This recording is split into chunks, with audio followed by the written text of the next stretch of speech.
नमस्कार दोस्तों, मैं हूं कृष्णकांत और आप देख रहे हैं रोज़गार हिंदी न्यूज़ यूट्यूब चैनल। दोस्तों, उत्तराखंड लोक सेवा आयोग ने लेक्चरर के पद के लिए वैकेंसी निकाली हुई है। तो दोस्तों, हम पॉइंट वाइज एक एक पॉइंट को लेके चलेंगे और प्रत्येक पॉइंट की चर्चा करेंगे कि किस तरीके से इस फॉर्म को फिल करना है। तो आइए दोस्तों, पॉइंट वाइज हम इसकी चर्चा करते हैं। तो सबसे पहले पॉइंट है, कुछ इम्पोर्टेंट तिथि दी हुई है, उनके बारे में जान लेते हैं। तो सबसे पहले विज्ञापन प्रकाशन की तिथि है, जो कि 12/10/2020 है। और ऑनलाइन आवेदन पत्र भरने की अंतिम तिथि 1/11/2020 है। इसी के साथ आवेदन शुल्क जमा करने की अंतिम तिथि 1/11/2020 है। और जब आप इस आवेदन को भर लेंगे तो उसका एक प्रिंट निकालेंगे और प्रिंट निकाल कर उसको आयोग में जमा करना होगा, जिसकी अंतिम तिथि 16/11/2020 है।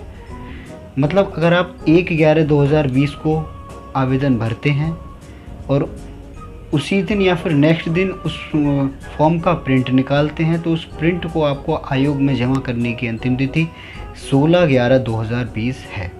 ठीक है दोस्तों, तो आप डेट के संबंधित आप सारी जानकारी समझ गए होंगे।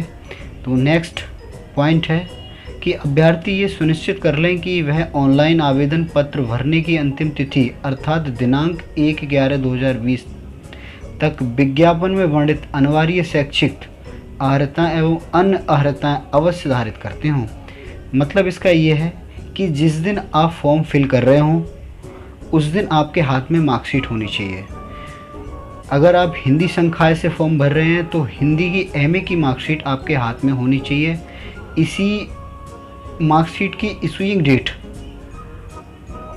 उसमें आप मार्किंग की इशूइंग डेट आपकी आयोग देखेगा, वो चेक करेगा कि जिस दिन आपने फॉर्म भरा है मार्कशीट उससे पहले की है या नहीं। ठीक है दोस्तों, अगला पॉइंट डिस्कस करते हैं। अगला पॉइंट है पॉइंट नंबर 4। ऑनलाइन आवेदन के समय अभ्यर्थी को अपने समस्त शैक्षिक प्रमाण पत्र जैसे कि हाई स्कूल की मार्कशीट, इंटरमीडिएट, स्नातक, स्नातकोत्तर, बीएड, एलटी या फिर अन्य कोई जो भी संबंधित पोस्ट से संबंधित होगी, आरक्षण से संबंधित प्रमाण पत्र, सारे प्रमाण पत्र, इनका प्रिंट आउट निकालना होगा। प्रिंट आउट निकालने के बाद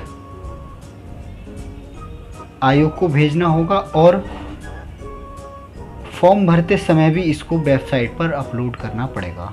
ठीक है दोस्तों, अगला पॉइंट है पॉइंट नंबर 5 है फर्जी प्रमाण पत्रों। अगर कोई कैंडिडेट फर्जी प्रमाण पत्रों के साथ आवेदन भरता है, अगर आयोग को इस चीज़ का पता लग जाता है तो उसको 5 वर्षों के लिए प्रतिवारित कर दिया जाएगा। मतलब वो 5 वर्षों के लिए कोई भी एग्ज़ाम नहीं भर सकता। ठीक है दोस्तों, तो हमें ऐसा कोई काम नहीं करना है, हमें ओनली ओरिजिनल काम करना है। ठीक है दोस्तों, अगला पॉइंट है पॉइंट नंबर 7। प्रश्नगत परीक्षा हेतु मात्र ऑनलाइन आवेदन एवं ऑनलाइन शुल्क के माध्यम से ही स्वीकार्य होगा। मतलब इसमें सिर्फ ऑनलाइन आवेदन और ऑनलाइन शुल्क ही जमा करेगा, कोई ऑफलाइन नहीं, कोई ड्राफ्ट नहीं जाएगा। सिर्फ आप डेबिट कार्ड, क्रेडिट कार्ड जो भी है उससे आप पेमेंट कर सकते हैं। ठीक है दोस्तों, पॉइंट नंबर 8 है अभ्यर्थी एक से अधिक शाखा तथा विषयों हेतु आवेदन कर सकता है। ये पॉइंट नंबर इम्पोर्टेंट है, इसको बहुत ही ध्यान से सुने।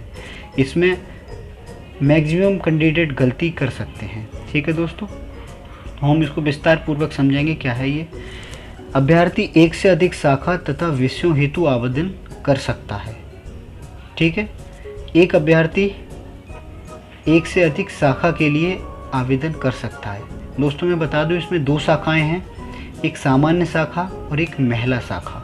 ठीक है, जिसके लिए अभ्यर्थी को एक ही ऑनलाइन आवेदन करना है। दोनों शाखाओं में आप आवेदन एक ही आवेदन से कर सकते हैं। ठीक है, पुरुष अभ्यर्थी केवल सामान्य शाखा तथा महिला अभ्यर्थी दोनों शाखाओं, महिला एवं सामान्य शाखा दोनों में आवेदन कर सकते हैं। ठीक है दोस्तों, एक से अधिक विषयों हेतु आवेदन करने की दशा में प्रत्येक विषय हेतु निर्धारित शुल्क और प्रोसेसिंग शुल्क अलग अलग जमा करना होगा। ठीक है दोस्तों। तो उदाहरण के साथ समझते हैं इसको। जैसे पुरुष सिर्फ सामान्य शाखा में ही आवेदन कर सकता है। अगर कोई महिला चाहे तो वो दोनों शाखाओं में आवेदन कर सकती है, सामान्य शाखा में भी और महिला शाखा में भी, ठीक है। लेकिन अगर एक महिला, उसके पास एमए का भी सब्जेक्ट है, सॉरी, उसके पास हिंदी का भी सब्जेक्ट है, इंग्लिश का भी सब्जेक्ट है, ठीक है, तो उसके लिए फ़ीस अलग अलग जमा करनी पड़ेगी। अगर वो पहले सामान्य शाखा में जमा करती है दोनों सब्जेक्ट से, तो 150 प्लस 150 300 रुपये सामान्य शाखा के लिए देने होंगे। और दूसरा, उसी के साथ वो महिला शाखा में अगर उस आवेदन को जमा करती है तो दोनों विषय के 150 प्लस 150 उसमें भी उसको शुल्क देना पड़ेगा। टोटल शुल्क 600 रुपये हो गया उसका। मतलब अगर वो एक महिला दोनों शाखाओं में अगर आवेदन करती है तो उसको प्रत्येक सब्जेक्ट के लिए अलग अलग शुल्क देना पड़ेगा। तो इसमें कोई भी कैंडिडेट गलती ना करें, खासकर महिला कैंडिडेट, क्योंकि ये जो सुविधा है वो महिला कैंडिडेट के लिए ही है कि वो दोनों शाखाओं में आवेदन कर सकती है, पुरुष शाखा में भी और महिला शाखाओं में भी, ठीक है दोस्तों। तो ये पॉइंट समझ में आ गया होगा। तो नेक्स्ट पॉइंट देखते हैं क्या है। एक अभ्यर्थी के नाम से अधिक ऑनलाइन आवेदन पत्र कदापि स्वीकार नहीं किया जाएगा। एक अभ्यर्थी सिर्फ एक आवेदन करेगा। हाँ, वो उसी आवेदन में दोनों शाखाओं को भर सकता है और 2 सब्जेक्ट भर सकता है, ठीक है दोस्तों। अगला पॉइंट है पॉइंट नंबर 12। प्रश्नगत चयन हेतु ये अभ्यर्थियों के लिए विषयवार लिखित परीक्षा वस्तुनिष्ठ प्रकार आयोजित होगी। इसका लिखित पेपर होगा, वो ऑब्जेक्टिव टाइप होगा, ठीक है दोस्तों। अगला पॉइंट है पॉइंट नंबर 14। लिखित परीक्षा वस्तुनिष्ठ प्रकार आयोजित किए जाने से पूर्व अभ्यर्थियों को परीक्षा की तिथि की सूचना आयोग की वेबसाइट पर दी जाएगी, ठीक है। आयोग की वेबसाइट पर पहले ही इसकी सूचना आ जाएगी आपके पास, ठीक है दोस्तों।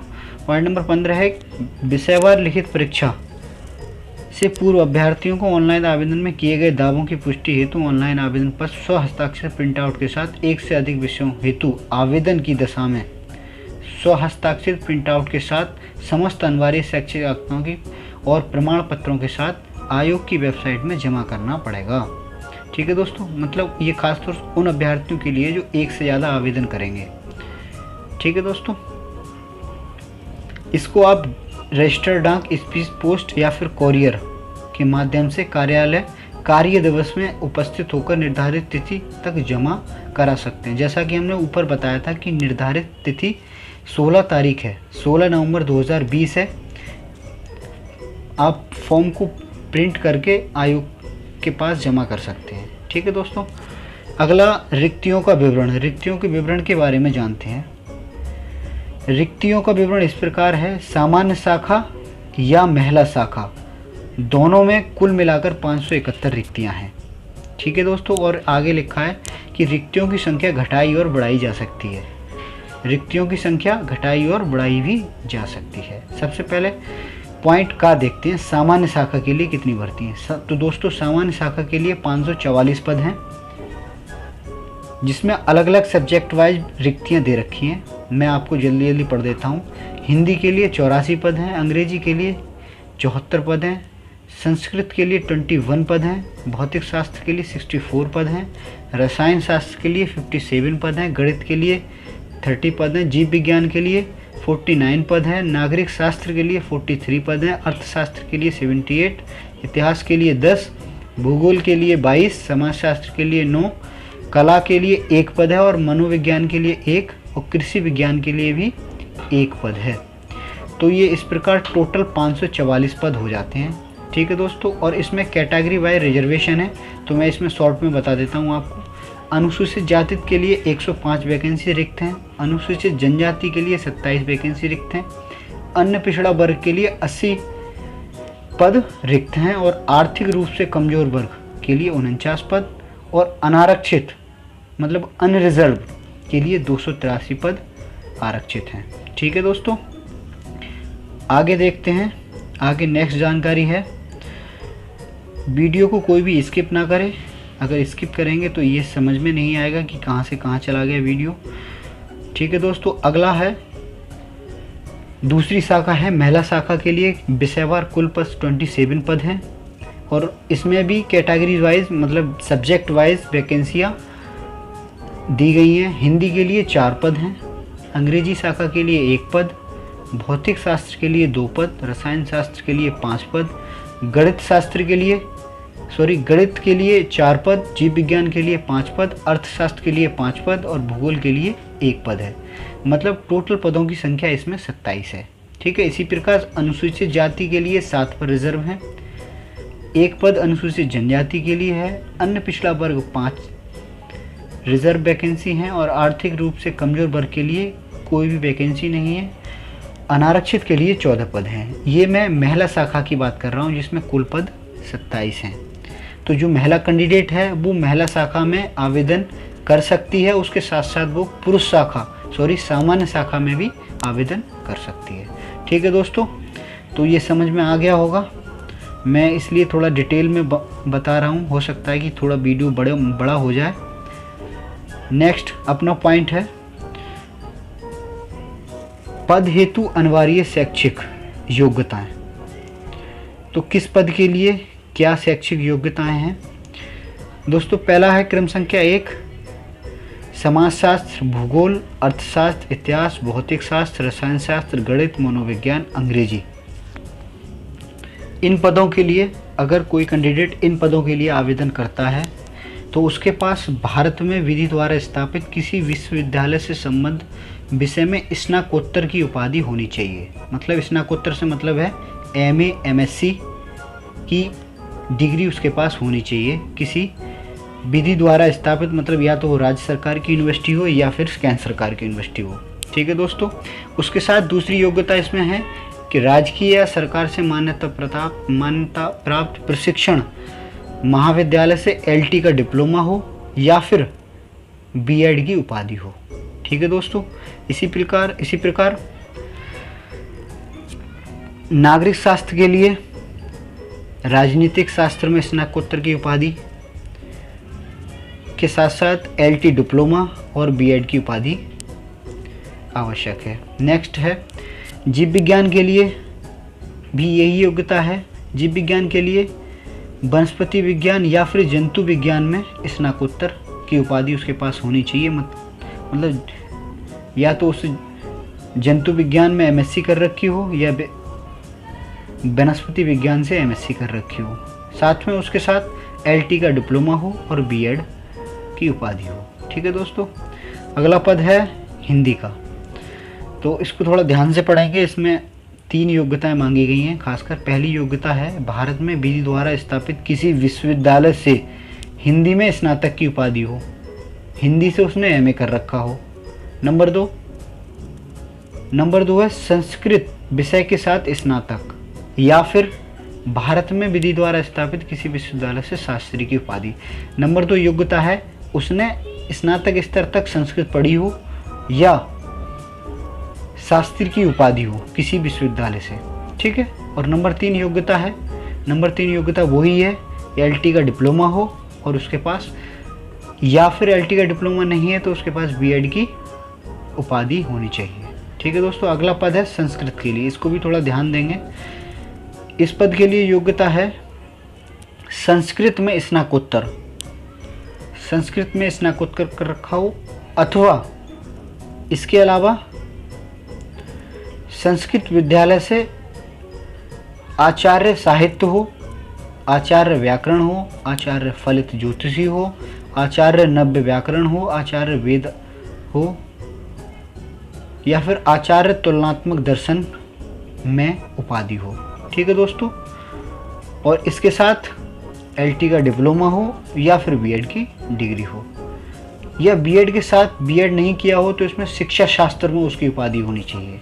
ठीक है दोस्तों, अगला है कला के लिए। कला के लिए क्या योग्यता मांगी है इन्होंने? कला के लिए रेखांकन और चित्रकला में स्नातकोत्तर की उपाधि आवश्यक है। और नंबर 2 है LT में डिप्लोमा हो या फिर B.Ed हो। ठीक है दोस्तों, लास्ट पद है कृषि शास्त्र। कृषि शास्त्र के लिए इन्होंने कृषि विज्ञान में स्नातकोत्तर की उपाधि मांगी हुई है और इसके साथ साथ एलटी का डिप्लोमा होना चाहिए या फिर बीएड की डिग्री होनी चाहिए। ठीक है दोस्तों, और साथ में इन्होंने कुछ अधिमानी आर्हताएं भी दी हैं। मतलब ये कि जिसने प्रादेशिक सेना में कम से कम 2 वर्ष की सेवा की हो। प्रादेशिक सेना से मतलब होता है टेरिटोरियल आर्मी, जो कि एक प्रादेशिक सेना है, मतलब अस्थायी सेना होती है जिसमें कुछ समय के लिए लोग सर्विस करते हैं, उसके बाद टेम्परेरी घर चले आते हैं। तो उसमें या तो कम से कम उन्होंने 2 साल की सेवा दे रखी हो प्रादेशिक सेना में, या फिर नेशनल कैडेट कोर का बी अथवा सी प्रमाण पत्र का सर्टिफिकेट होना चाहिए, या इसके अलावा एनएसएस का सी प्रमाण पत्र होना चाहिए। इन तीनों में से कोई भी एक अगर आपके पास योग्यता है तो आपको पहले वरीयता दी जाएगी, आपको पहले वेटेज दिया जाएगा। ठीक है दोस्तों, अगला नेक्स्ट पॉइंट की बात कर लेते हैं। नेक्स्ट पॉइंट है वेतनमान। वेतनमान क्या है? वेतनमान इसमें बहुत ही अच्छा वेतनमान है। आपकी जो जॉब है वो 47,600 से स्टार्ट होगी और ये 1,51,100 तक जाएगी। लेवल 8 की वैकेंसी है, बहुत ही अच्छी वैकेंसी है। ठीक है दोस्तों, और आयु सीमा की बात कर लेते हैं। इसमें न्यूनतम आयु 21 वर्ष है। न्यूनतम कम से कम 21 वर्ष होनी चाहिए तो आप आवेदन कर सकते हो, और अधिकतम 42 वर्ष की आयु होनी चाहिए। 42 वर्ष से अगर आपकी आयु ज़्यादा है तो आप इसमें आवेदन करने के लायक नहीं है। ठीक है दोस्तों, इसमें छूट का भी प्रावधान रखा गया है। छूट का प्रावधान ये है कि उत्तराखंड के अनुसूचित जाति या फिर अनुसूचित जनजाति या उत्तराखंड के पिछड़ा वर्ग के लिए अधिकतम आयु सीमा में 5 वर्ष की छूट है। मैं गौर से कह रहा हूँ दोबारा, उत्तराखंड अनुसूचित जाति, ओनली उत्तराखंड के लिए ये छूट है। अगर कोई दूसरे स्टेट का व्यक्ति इस फॉर्म को भरता है तो उसके लिए ये छूट नहीं होगी, वो अनरिजर्व कैटेगरी में आएगा। ठीक है दोस्तों, और उसी के साथ साथ अगर कोई स्वतंत्रता सेनानी आश्रित अभ्यर्थी है, मतलब जिसका ग्रैंडफादर स्वतंत्रता सेनानी रहा हो या उसके फादर कोई स्वतंत्रता सेनानी रहे हो, तो उसके लिए 10 वर्ष की छूट अनुमान्य है। ठीक है दोस्तों, अगला राष्ट्रीयता की बात करते हैं। भारत का नागरिक होना चाहिए या 1 जनवरी 1962 से पूर्व भारत में आया हो, वो व्यक्ति इस फॉर्म को भर सकता है। ठीक है दोस्तों, अगला है आरक्षण। केवल उत्तराखंड के आदिवासी अभ्यर्थियों को ही अनुमान है। जैसा कि मैंने ऊपर बताया था कि केवल उत्तराखंड के लोगों को आरक्षण दिया जाएगा। मैं दोबारा जोर देके इस बात कर रहा हूँ कि कई लोग ऐसे होते हैं कि अन्य स्टेट के होंगे और वो इसमें अपना आरक्षण का जो सर्टिफिकेट है उसको अपलोड कर देंगे तो उनका निरस्त हो जाएगा।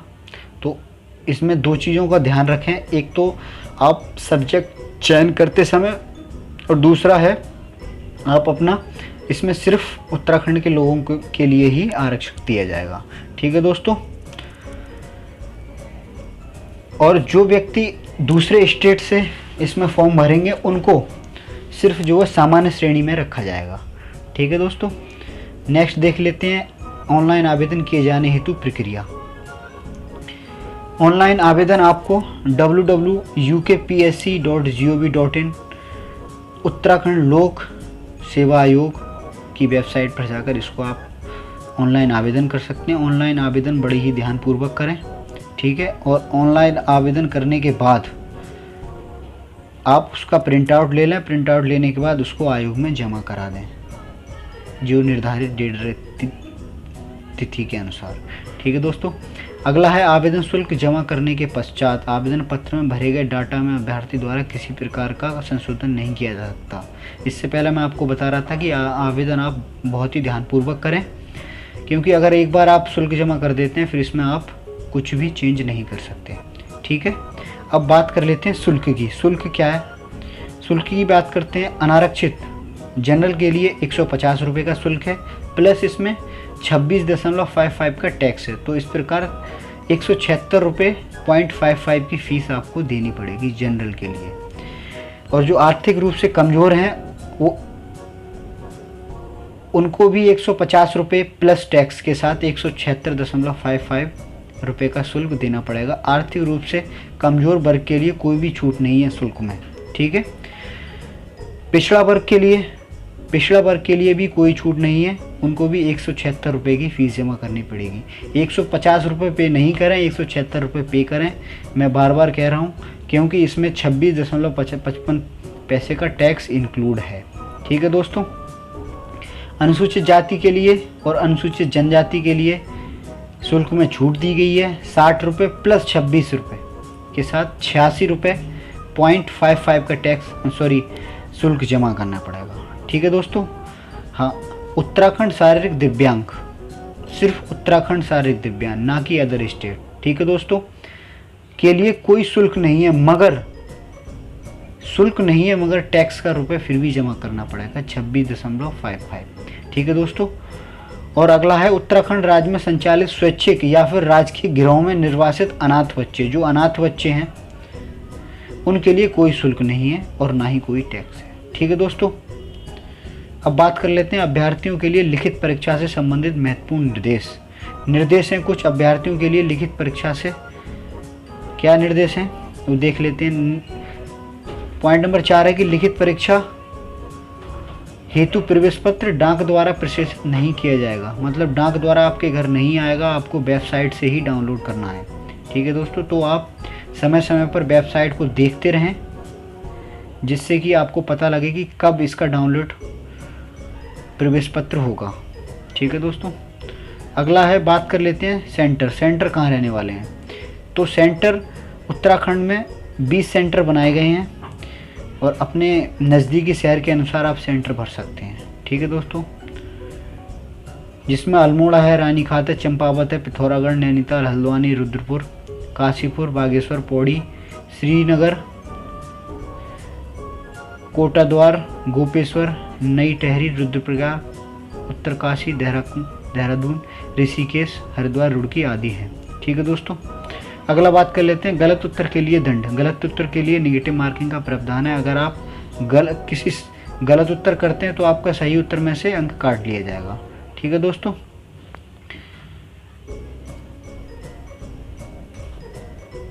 तो ये थी संघ लोक सेवा आयोग लेक्चरर पद के लिए आवेदन मांगे गए हैं, उसके लिए कुछ इम्पोर्टेंट सूचनाएं। अगर वीडियो आपको अच्छा लगा हो तो वीडियो को लाइक कर दें और सब्सक्राइब कर दें और बेल आइकन का बटन दबा दें, जिससे कि मेरी आगे जो आने वाली वीडियो हैं लेटेस्ट जॉब से संबंधित वो आपको नोटिफिकेशन मिल जाए। जय हिंद।